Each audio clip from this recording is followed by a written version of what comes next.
Welcome to the Rubio Method. Venture into the unfiltered world of Chris Rubio. The Rubio Method delivers an unapologetically edgy take on the often overlooked world of men's mental health. Rubio, a master communicator, wields a potent knack for no BS enlightenment. Step into this no-nonsense arena, where men are challenged to evolve and confront the man staring back at them from the mirror. Focus up. I'm talking to you, Roger, out in Vegas. Congratulations on your new healthy baby boy. I'm not sure if I've already congratulated you, but I'm doing it again because you are such a fantastic human being, living the dream, fighting the good fight. Welcome to episode 43 of the Rubio Method. My name is Chris Rubio. I want to thank you guys for emailing all your questions to rubio@therubiomethod.com and subscribing and sharing on Spotify video as well, YouTube, Apple, Google, Amazon, and of course, therubiomethod.com. We have a great show for you today. I got a good friend of mine on. This is episode 43. What is going to happening today? Here we go. 3 questions to ask yourself during reflection. That's obviously a Monahan thing. More pet peeves from me. Has granola always been my top snack? How did my wife and I get married? A wild visit from the doc about MENopause. Let that sink in. Fights between bears, sharks, and Komodo dragons. Being a music aficionado, that's a big word. Being a positive human being. Is everything really fixable? All that and much, much more on episode 43 of the Rubio Method. Chastity, I'm out.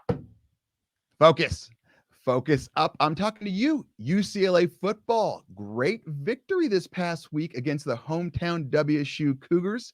That's going to be a good one for me. Yes, I do have a son that plays for WSU, but the alumni blue and gold run deep. And since this will be the last time UCLA plays WSU, because the Pac-12 is moving to Big 10 or Big 12, I don't know what the hell it is, I'll have bragging rights for basically life. So well done to you guys. Welcome back to episode 43 of the Rubio Method. Chastity, let's hear what the Minute with Monahan is all about right now.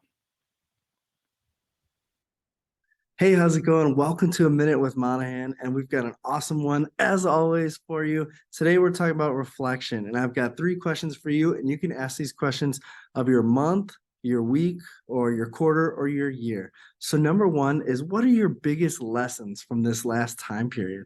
What's something that you've learned a lot in the last week, month, or year?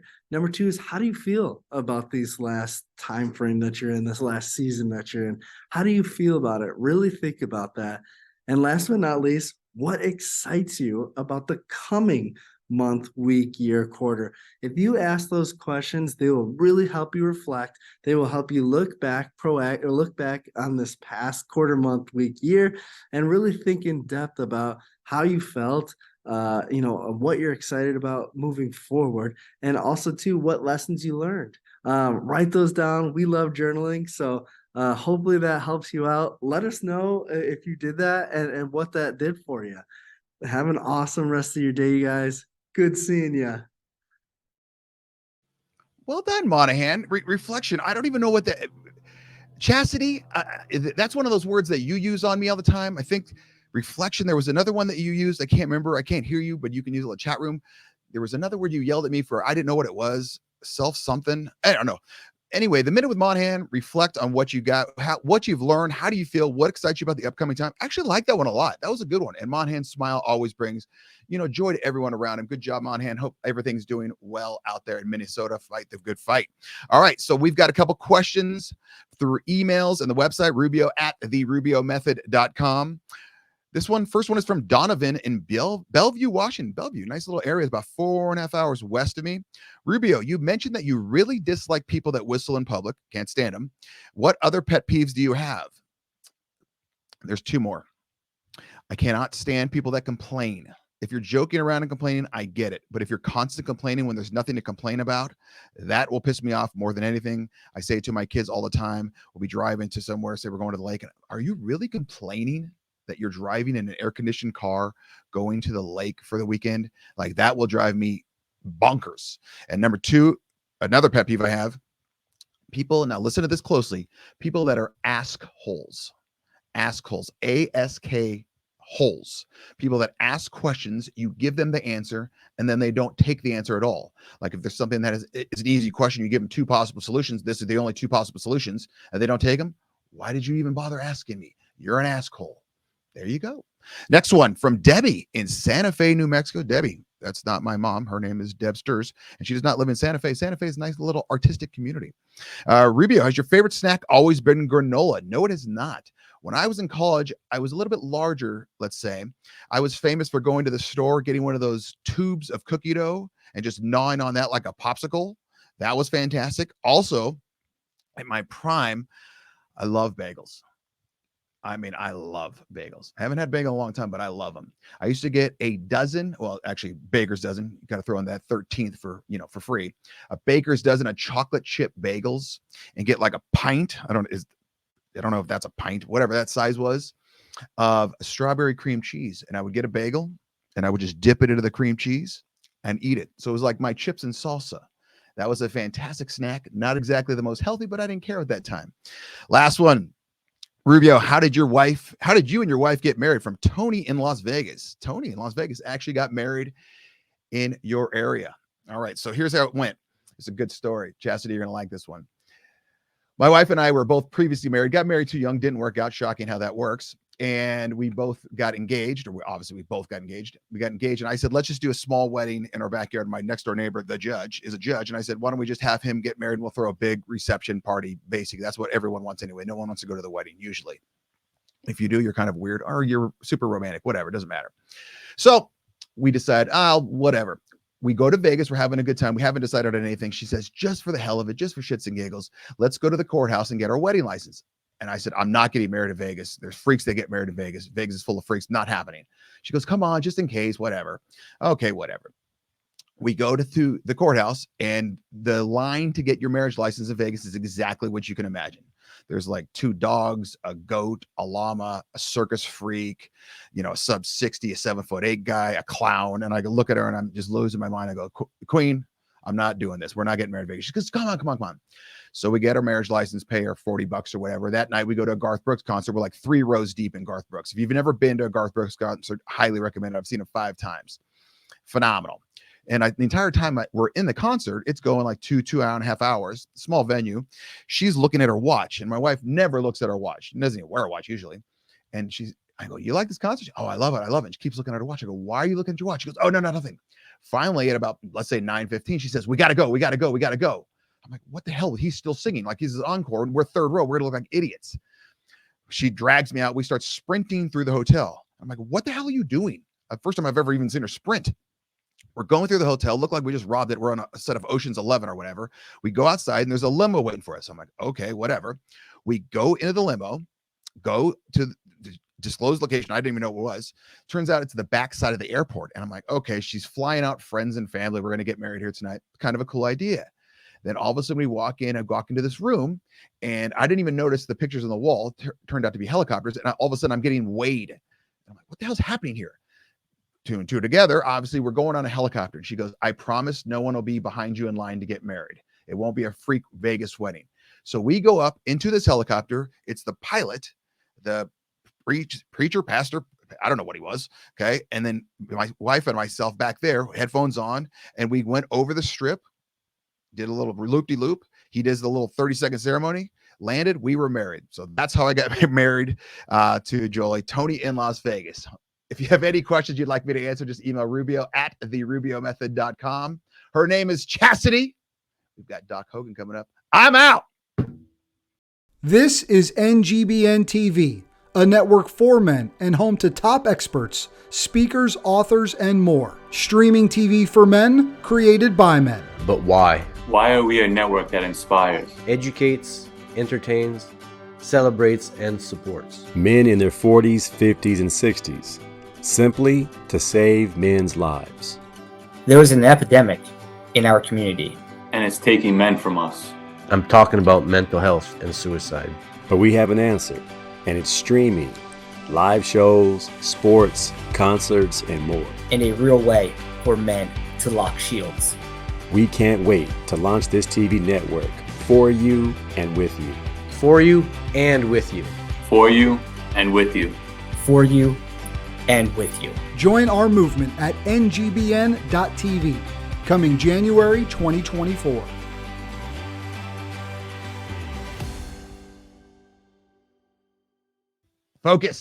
Focus up. I'm talking to you, Whitney, and the whole group over at One Shots in Harrison. You guys had your final weekend this past weekend, obviously, at Oktoberfest. And you guys did a great job keeping up with the crowds. Keep up the great work. Remember, if you ever have a chance to go into Harrison, Idaho, make sure you check out One Shot Charlie's impressive place.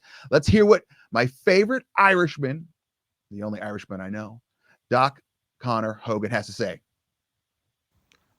Rubio, get a load of this.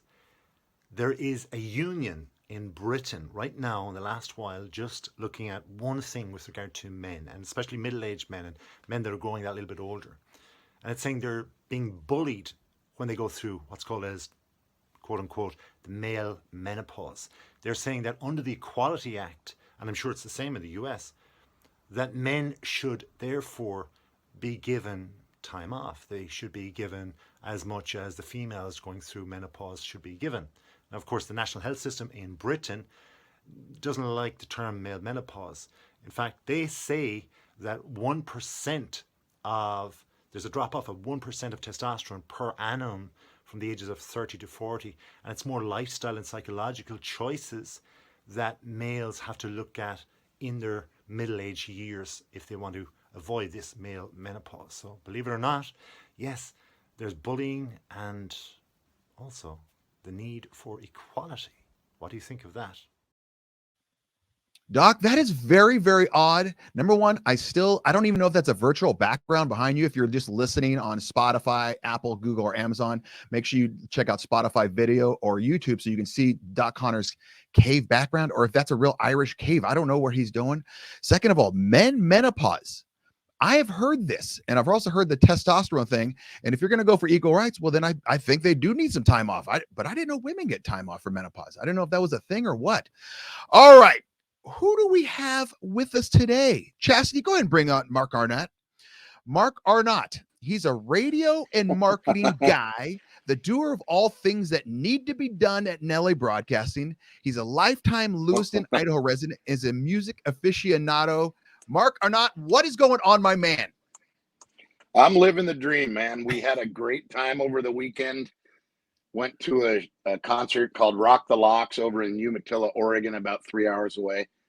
Got to see ZZ Top, Collective Soul, Night Ranger, and about 15 other amazing bands all weekend long. A little tired last night. I can imagine. What did you think about Doc Conor Hogan's menopause and getting dudes time off? What did you think about that? Well, I've never been a big time off guy, but I think he makes a point because I'm right in that wheelhouse. Yeah, that's me right there. So I think it a little bit of equality there. I get it. Let's start concentrating on the fellas. I agree. And it's almost toxic to do so. That's why I have this show, so we can talk about it more and hopefully get some more, let's say, good needed attention and know that being masculine is okay. It's okay in today's society. Yeah. What do they call it? I can't remember the term they use, but it's almost toxic masculinity. Yeah. Is what they say. Okay. So you're obviously a music aficionado. Who is the best musician you've ever heard live? Second question. Well, we'll go with that one first. Who's the best musician you've ever heard? Wow. There have been so many. I've seen a lot of shows. Sammy Hagar was pretty friggin' good. Okay. I've seen him a few times. Saw AC/DC in Tacoma years ago. And Tacoma is the Tacoma Dome's a wooden dome. Somebody shot a bottle rocket into the ceiling and it burned a 5-foot hole. I talked to somebody this past weekend that was at that same concert. So and it's concert music festivals are great ways to meet people. If you were able to pull anyone into your home, say the acoustics were fantastic, you had a personal concert, dead or alive, who would you choose? Elvis. Oh, Elvis Presley or Johnny Cash, either one. I met Johnny Cash in Spokane, talked to him for about 2.5 hours. Jesus. And it was a pure blessing, really. He was such a cool guy. And I tell, Garrison I think he believes it now, but it tells me I'm full of crap for some of the stuff I tell him, but I just have never been afraid of an opportunity. He walked into this vintage clothing store I was in. So we just started talking. I ended up talking to him for about 2.5 hours. That's awesome. That was really cool. Yeah. Okay. Final question. Would you rather get into a fight with a bear, shark, or Komodo dragon? Well, I would kick a Care Bear's ass. No, we're talking about like a grizzly. Yeah. I don't know. I think the last one I would want to fight would be a Komodo dragon. Those things are gnarly. I think a Komodo dragon would kick either of the other two's butt. Well, word around town is Komodo dragon is the deadliest animal, not because they're just, I've seen videos going around on X, formerly known as Twitter, where they just like swallow an entire deer, number one. And I guess their saliva is so like disgusting with parasites or whatever, that's like if they bite you, just biting you, it's game over because they just infect you with whatever the hell's going on in their mouth. Yeah, anything that breaks the skin, and you're septic not very long down the road. Yeah, I think I go shark, but I think I go shark and I like dive into its mouth so it can't like bite half of me. But then, because the bear, he's scratching me. I would probably try to run, and he's got those claws. I'm out for that. I don't think I have a friend, and this is going to sound like one of those stories Garrison doesn't believe. I have a friend who was attacked by 2 bears in the same day. He has it tattooed on his arm. I don't know if you've met him. Am I allowed to say his name? Steve Head. Yeah, say whatever you want. Steve Head got attacked by 2 bears in the same day.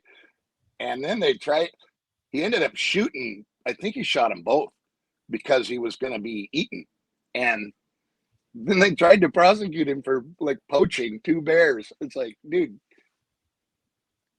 he ended up getting off of the charges, but why would you even prosecute? But the odds of being attacked by 2 bears within, half an hour of each other is pretty slim. Well, number one is his nickname Lucky. Number 2, that might be the most Idaho story I've ever heard in my life. Yeah, and he's still around. He's got this badass bear tattoo on his arm, and he makes moonshine. So, okay. Well, now the story just got even more Idaho. Okay, fought off 2 bears, almost prosecuted. He's got bear tattoo, and he makes moonshine. He needs to call it 2 bears moonshine. All right, Mark, let's get down to the nitty gritty of it. Everyone I talk to about you, and I've obviously met you, but I've talked to you hundreds of times. Everyone says the same thing about you.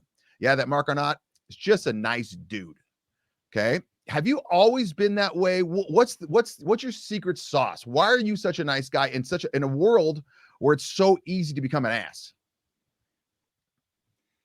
I like to help people. I really do. Always have. It's like Corey. Mm-hmm. Corey I met years ago. He spent like 12 Christmases at my mom's house because he's from California. Mm-hmm. He came up here to play baseball. Didn't know anybody. Not going home for Christmas. Well, come on over to my house. My mom cooks for 20. So Corey's my brother. He's a brother to me. And I don't know. I guess some of the people I've been blessed to know, yourself included in that, I hang out with nice people. And I think you manifest who you surround yourself with is who you become. So I don't know. It comes pretty easy for me. And so you just try to make sure that you don't hang out with a negative group of people. Is that the way it works? Oh, when you said the negativity part, I get that. It's like, wow, you just won the lottery. Was not enough money? Well, yeah.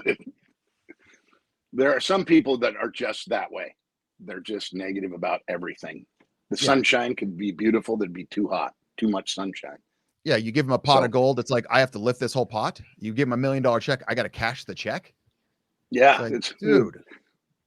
Yeah, and you just can't. There's no silver lining for them. So, I think that there's an opportunity to find something good in almost everything. Okay, so you're in a workplace environment. People are watching this right now, and they're like, "Okay, Mark, that's a great idea, but I work with 30 people, and 25 are asses. How do I do? How do I fix that? Or what do I do? Like, what's your advice for them?" I think that how your day goes, a lot of times, that's a conscious decision you make in the morning. Get up, do something that lifts your spirits, lifts you up, and just carry it through the day. I know, I get that. I've worked in those situations as well. I'm currently in a situation where I work with people I like. We all went to that concert this past weekend together.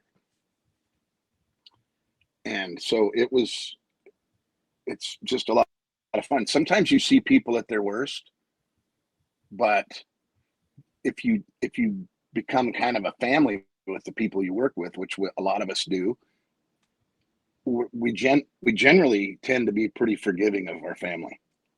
So, and so you're saying make those friends basically family? Yeah. Like, well, for example, Corey, he's Chili. I'm sure you know all these people I'm talking about. So, and they're brothers to me, all of them. My daughter considers them her uncles. She thinks nothing of calling them and asking for a ride somewhere. Now she has her own car and all that. But when she was little, she'd call, "Hey, Corey, could you come give me a ride?" "Yeah, I'll be right there."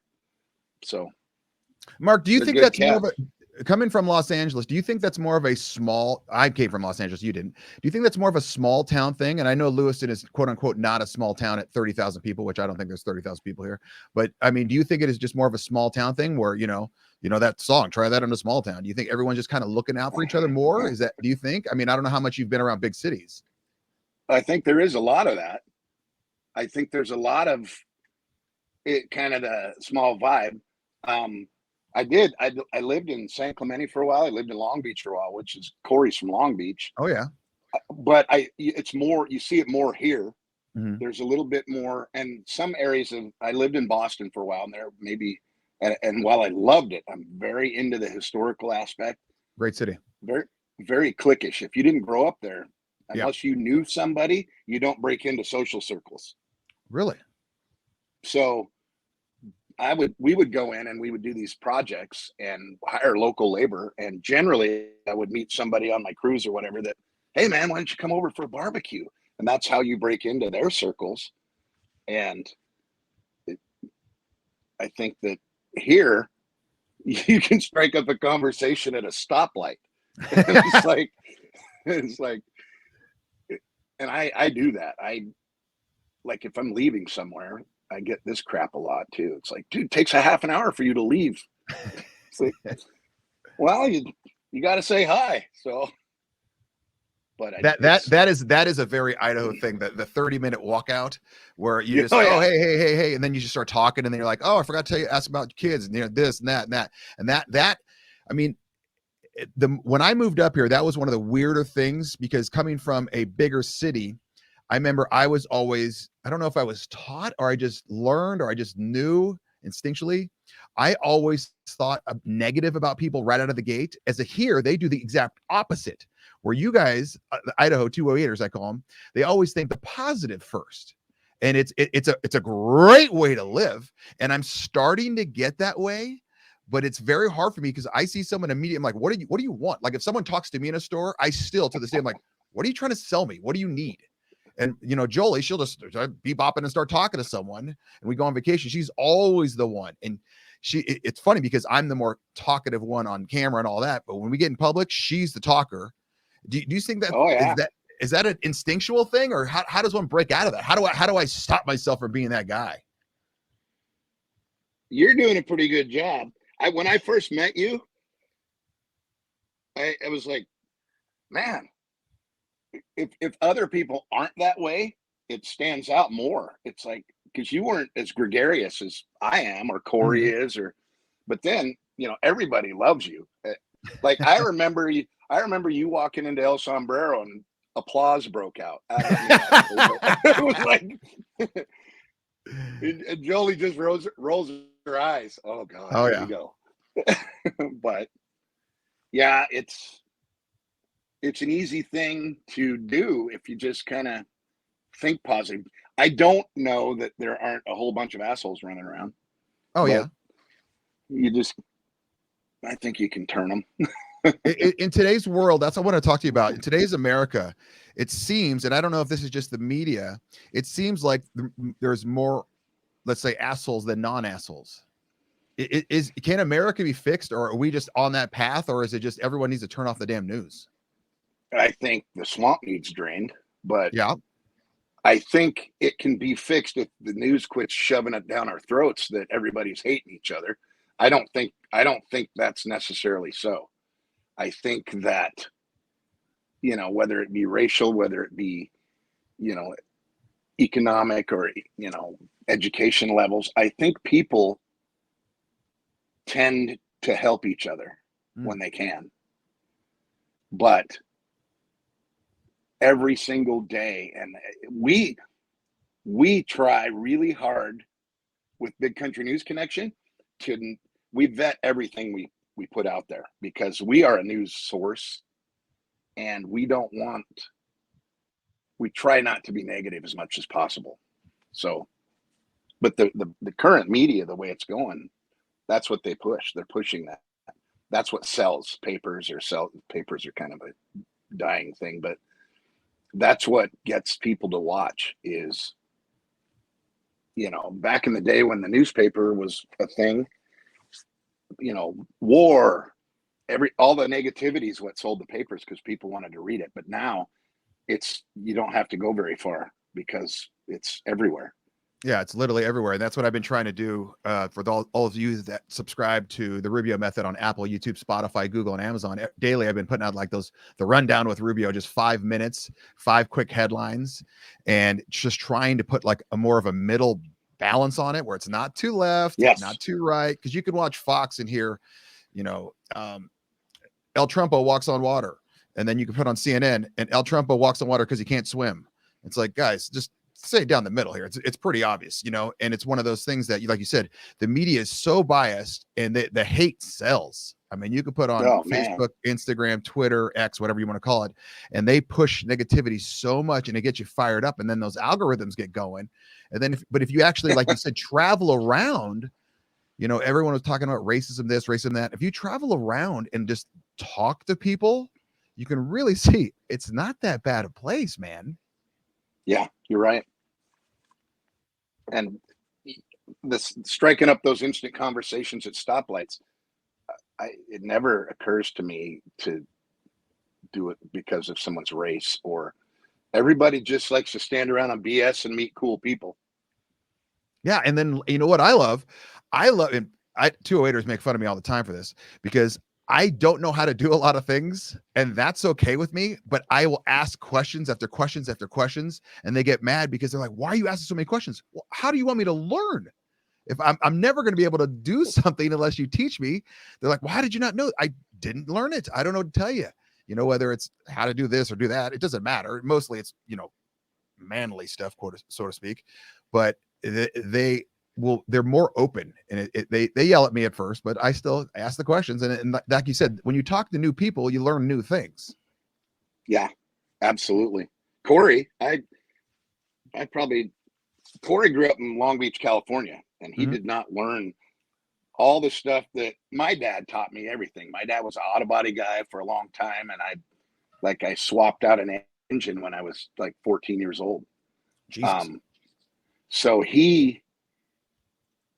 I was never afraid of it. That was part of it. I still have all the tools I learned on. When my dad passed, I got those tools, and that was one of the things I'm like, those aren't going anywhere. Those are going in my shop. But Corey didn't have that. So I get the phone call, and I love it. But I do get a chance to teach him to do things. And I run into that same thing. How do you not know how to do this? It's like, well, I grew up in Long Beach, California. My dad was a hippie, and it's like, okay, that's fair. So, and like I always say, I guarantee when you moved down to Long Beach, if you're with Corey, he could have told you a lot of things, like don't go down here. Man. Here's the Mexican food to eat. Don't talk to this guy. And everybody down there has a favorite Mexican restaurant for sure. Oh yeah. Or a food truck or something. That's where I discovered Tapatio. That stuff very is so tasty. good. I got a question for you, Mark. You and I both Mhm. lost a mutual friend in Jim Gingrich recently, RIP. Yes. How do we get men to open up more? How do we get men? You're obviously, anyone that's watching right now on YouTube or Spotify video can see, okay, this is obviously not a feminine looking human being. Okay. And I'm not exactly a feminine looking human being, but how do we get men to be almost, I don't even want to say more feminine, but just open up a little bit more, not to be so like, oh my God, I'm having these major issues. I got to keep silent and just let it literally eat me alive. I would say that's got to be a movement. We got to stop teaching our male children that it's a weakness. It's not weakness. It's not. I have a guy that is a buddy of mine. He's a Marine and he's jacked. And we had a conversation one time. He was in, I want to say it was Iraq, maybe Afghanistan, but he was in a Humvee that went over an IED and they blew it 25 feet in the air. And we're playing at a softball tournament one time on a 4th of July weekend. And I was watching him react to the fireworks. And so we just started talking a little bit. And it's like, I got him to kind of come out of his shell a little bit and talk about his experiences. And a lot of those guys don't want to talk about it. They just keep them inside. And it eventually, that's why they put pressure relief valves on hot water heaters. It builds up so much, it's coming out. And I work with a group called American Warfighters right now. And one of the things they do is they raise money to help veterans in an effort to stop veteran suicide. Because what's the number? 22 a day. So, and they're very in touch with that. So we share a little bit, and it's just an effort. We gotta quit teaching our kids that it's weak to cry. Yeah. I'm a sap. I cry at commercials. I'm not saying that I have the Hallmark app on my phone or anything, but no, I get what you're saying. Little House on the Prairie. Oh, God. Michael Landon killed me over the years. It's like, oh my God. When Paul Ingalls used to get out that fiddle at the end of an episode, my God. Well, I know, it's riveting. It's good. My daughter played the fiddle later, and I was like, wow. My college roommate and I used to watch Little House on the Prairie. It came on like every day at, what was it, like noon or something? And you would see two monster human beings just sobbing in this room, and someone knocked, like, we're not here. I'll bet your buddies would walk in and they'd be like, what the hell? Oh, all the time. Mark, this was fantastic. This went exactly the way I thought it would. You were a great person to speak to. If someone wants to get in contact with you, where can they reach out and find you? Well, I'm on Facebook. And my profile picture is me and my daughter at a concert. You can find me at Big Country News Connection. You can find me at Mark Arnot at bigcountry977.com. That's my work email address. Okay. And if you know any of the people I mentioned earlier, they all have my cell phone number. So feel free. I appreciate it. It was a great time. I really appreciate it. We've got The Bottom Line on episode 43 with Mark Arnot. Her name is Chastity. I'm out. You have been watching The Rubio Method, a show on the NGBN.TV network. Focus up. I'm talking to you, Todd, out in Post Falls, solving the world's problem one drink at a time, my man. Thanks for all that you do, and thanks for all that you guys do, watching, subscribing on NGBN.TV, therubiomethod.com, Apple, YouTube, Spotify Video, Google, and Amazon. Welcome back to episode 43 of The Rubio Method. My name is Chris Rubio. We've got the bottom line for all you new watchers and listeners. The bottom line is all the stuff you should have learned without even realizing you learned it. Here we go. Number 1, put yourself on a time clock and keep track of it and you. This goes back to exactly what the Minute with Monahan was at. Having some reflection. Chastity is going to tell me about what that means, but I know what it means. Kind of just looking at yourself in the mirror, getting some timelines. What did you learn? Are you okay with what you learned? How do you feel? Those are great ones. Minute with Monahan crushed it today. Number 2, Just because it is not something you want to do doesn't mean it won't turn out great in the end. This goes right back to me getting married in Vegas. I did not want to do it. I fought. It turned out to be a hell of a story and a great wedding day or wedding night, great moment, whatever. And number 3, just be nice. Like Dalton in Roadhouse said, and Mark Arnot said several times, just be nice. This was a great episode 43. Make sure you continue to subscribe on Spotify Video, YouTube, Apple, Google, Amazon. And if you have any questions, you can always email Rubio at therubiomethod.com. Her name is Chastity. I'm out.